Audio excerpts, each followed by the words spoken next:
Lenin lembrou-se da informação relevante. Imediatamente, ele olhou para os arredores. Com certeza, os turistas que haviam saído do carro tinham expressões solenes, uma aura em seus corpos que indicava claramente que eles não deviam ser mexidos. Alguns deles até cobriram os rostos.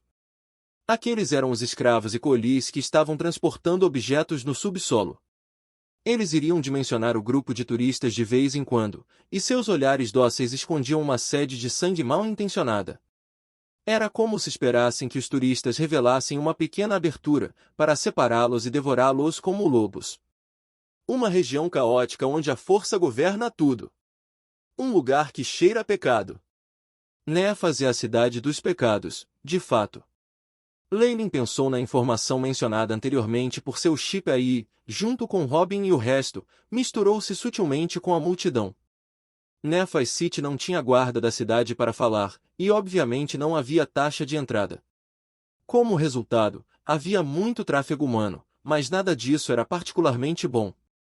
Claro, qualquer um que fosse forçado a vir para cá não tinha exatamente um personagem estelar. Rascal, o que você está olhando? Um homem extremamente musculoso que estava perto de 2 metros de altura olhou para um jovem com uma expressão hostil. Oh! Desculpa! Desculpe! O jovem tinha olhos triangulares. Sua boca se abriu e ele começou a sorrir, desculpando-se, ao mesmo tempo balançando a cabeça e curvando-se. Assim como ele se curvou em seu pedido de desculpas, um brilho frio surgiu nos olhos do jovem. Ele violentamente sacou uma adaga negra e esfaqueou o homem forte no estômago. Você! O rosto do homem forte registrou raiva quando ele foi pego de surpresa. Ainda assim, uma fina camada de defesa se formou em seu corpo. Aquele homem forte era na verdade um grande cavaleiro que poderia incitar a força vital.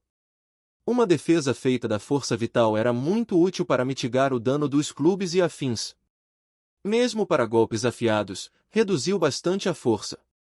Asterisco Voxos. Asterisco. Os olhos do homem forte brilharam ameaçadoramente enquanto ele decidia como torturar o jovem até a morte. Mas instantaneamente, o brilho sinistro em seus olhos desapareceu, substituído pelo terror. A defesa de que ele tanto se orgulhava, a defesa de um grande cavaleiro, foi cortada à parte como papel pela adaga negra. A adaga preta repetidamente, como se seguindo uma trajetória, esfaqueou o estômago do homem forte antes de empurrá-lo violentamente para dentro. Você! O homem forte espumava pela boca e ele desabou. Ele lutou com dor no chão e podia-se ver vagamente os órgãos intestinos rompidos pela ferida. Com esse tipo de lesão, a menos que um mago ajudasse, o homem não teria uma chance de sobrevivência. O jovem manteve a adaga e rapidamente saiu da multidão antes de desaparecer em uma esquina. Que pena! O homem forte era no mínimo um cavaleiro. Se eles lutassem corretamente, até 10 anões não teriam sido capazes de vencer contra ele. Que pena! A arma daquele anão foi algo que, no mínimo, vazou do mundo dos magus. Com algo parecido contra ele, até mesmo um grande cavaleiro sofreria se ele não fosse cuidadoso. Os pedestres de ambos os lados não entraram em pânico, e ao invés disso se alegraram com a infelicidade do homem forte que havia desmoronado no meio. Havia até mesmo algumas pessoas que trocaram olhares antes de se moverem na direção em que o anão havia escapado. Depois de muito tempo, um grupo de soldados patrulheiros chegou, cumprindo bem seus papéis como faxineiros e coletores de cadáveres. O objeto que o anão estava segurando era um punhal com um feitiço fraco preso a ele. Mesmo que não tenha atingido o nível de um equipamento mágico de baixo nível, só isso não é tão ruim. Lenin viu a cena se desdobrar diante dele e balançou a cabeça internamente. Ele tinha visto tal situação ocorrer cerca de 4 a 5 vezes desde que ele entrou na cidade de Nefas. Simplesmente não havia ninguém vigiando este lugar. Os caminhos da cidade eram pavimentados com aparas de faca e talas de martelo. Havia até manchas de sangue que não podiam ser lavadas, há muito tendo se tornado preto acastanhado. Em geral, esta era uma cidade criminosa extremamente caótica. Roubo, assassinato, estupro e comportamento lascivo podiam ser vistos em todos os lugares. Negócios obscuros estavam sendo conduzidos nos cantos, e havia uma aura fraca sendo emitida que causou até mesmo Leilin a ser desconfortável. Felizmente, Leylin e o resto estavam disfarçados de mercenários e tinham uma forte aura. Eles também estavam equipados com armas, e parecia que eles não deveriam ser brincados como isso havia removido muitos inconvenientes. No entanto, mesmo assim, ainda havia algumas pessoas que não conheciam melhor e cobiçavam a beleza de Kesha e de algumas outras bruxas femininas. Muitas vezes bloqueariam inescrupulosamente o caminho à frente e atenderiam a certos pedidos de Leylin e do restante. Claro, todos eles se tornaram cadáveres, carregando seus arrependimentos para seus leitos de morte. Robin, a aura das sombras está me deixando extremamente desconfortável. Leylin se inclinou para dizer enquanto acelerava. Percepção muito apurada.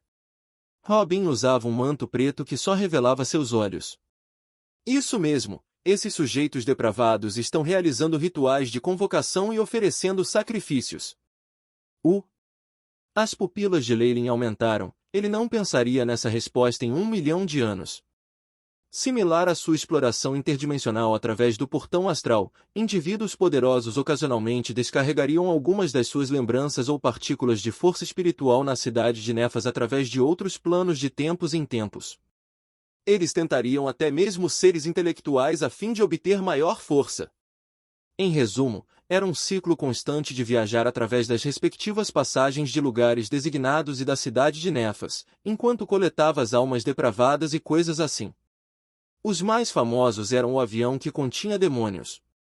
Diz a lenda que havia muitos desses locais, tanto na costa sul como no continente central. Robin sorriu e começou a explicar. Você sabe, quanto mais lugares degenerados e pecaminosos são, mais atraentes eles são para os demônios. O sacrifício do espírito e da carne nestes ambientes lhes traz, ainda mais, alegria, levando as suas duplicatas, ou mesmo corpos originais, descendo. O governador da cidade de Nefas é o poderoso caçador de demônios. Lord Kenyon, o mago da estrela da manhã. Sempre que o duplicado de um demônio desce, ele imediatamente o capta e realiza sua própria pesquisa ou vende-o. Aparentemente, eles vendem como pão quente. Leylin ficou um tanto sem palavras depois de ouvir tudo isso. Lord Kenyon agiu como a maior isca de toda a cidade de Nefas e atraiu muitos demônios diferentes para pegar o gancho. Sempre que esses demônios recebiam tributos, enviavam duplicatas ou até mesmo desciam, Kenyon imediatamente os aproveitava. Para pensar sobre isso, esses demônios devem ter muitas queixas. Bem, este poderoso caçador não tem medo da descida de demônios de um poder superior. Leylin expressou suas preocupações. Uma cidade como aquela com adoradores de demônios em todos os cantos era literalmente um vulcão ativo. Aquela estrela da manhã Magus não temia que, usando-se como isca, atraísse problemas? Não se preocupe. Este caçador tem um conhecimento muito completo dos demônios, e muitos demônios formidáveis não são seus adversários. Além disso, Robin lançou um olhar para um canto não muito distante. O avião dos demônios não é nada. Muitos magos estão de olho nisso. Se não fosse pelos comportamentos engenhosos dos demônios, em que eles prefeririam abandonar suas duplicatas do que deixar qualquer rastro, teríamos perseguido a eles há muito tempo e completamente tomado o controle deles. Além disso, eles estão lutando enquanto estão à beira da morte. De acordo com nossas previsões, esse caçador é o mago mais próximo de encontrar o plano desses demônios. Ele pode até já ter encontrado. Isso deixou Leylin sem palavras. Robin demonstrou a confiança que cada mago do continente central tinha. Essa ambição e aspiração foram cultivadas depois de ter superado inúmeros planos. Tal estado só poderia ser visto nos tempos antigos, mas a Grande Guerra havia terminado o período áureo dos antigos magos. Agora, com a viagem interdimensional sendo retomada, o continente central recuperou parte da glória dos antigos. Talvez, apenas este estado mental cheio de ambição e empreendimento possa levar o mundo dos magos a maiores alturas. Leylin suspirou internamente e seu espírito ficou ainda mais indomável. Este foi o melhor período. Todos os recursos, conhecimento e técnicas de meditação estavam disponíveis para ele, e havia vários planos e reinos estranhos do lado de fora que estavam esperando para serem explorados e conquistados. Eu preciso avançar para o reino da Estrela da Manhã rapidamente. No coração de Leylin, a sede estava ficando mais forte. Ele esperava poder deixar um legado, ou mesmo assumir a liderança no rejuvenescimento do mundo dos magus. Mesmo que ele tenha feito um trabalho similar em Triligit Zone, isso foi em pequena escala. Onde estava o estágio amplo para o trabalho ser feito? The Forgotten Land é logo depois da cidade de Nefas. O efeito de vazamento elementar é muito intenso lá, e eu estou com medo dele menos de 1% da concentração elementar do continente central restante. Nós só podemos depender de poções e da essência de cristais mágicos para reabastecer nossa força e poder espiritual. Todos, por favor, tomem nota. Se precisar, por favor, recarregue sua força espiritual aqui, Robin apontou suavemente. Além disso, não vá muito longe na cidade de Nefas e não cause problemas deliberadamente. Afinal, ainda há um mago da Estrela da Manhã aqui. Este caçador de demônios em particular é famoso até mesmo entre os Morningstar Magi. Leylin, junto com os outros Varlocks, concordou com a cabeça. O clã Ouroboros foi considerado uma força de grande escala no continente central, mas não dominou todo o continente. Eles também não classificaram muito isso. Antes de partirem, Robin explicará alguns tabus a Leylin. Primeiro, os poucos imperadores de grau 6 eram uma força a não ser considerada, e para aqueles no reino da lua radiante, eles tinham que evitar entrar em apuros com eles o máximo possível. As forças remanescentes eram fundamentalmente do mesmo nível que o clã Ouroboros, e portanto, não havia nada a temer. Contanto que suas razões fossem justificadas, eles poderiam agir se quisessem. Feiticeiros superaram magos do mesmo nível. Mesmo que todos os Varlocks tivessem declarado que suas forças espirituais eram abundantes e seus poderes mágicos estavam cheios, Robin ainda decidiu residir na cidade de Nefas por uma noite antes de entrar na Terra Esquecida. Como resultado, Leylin e os demais encontraram um hotel limpo para residir, após o qual os Varlocks meditavam, compravam algumas necessidades.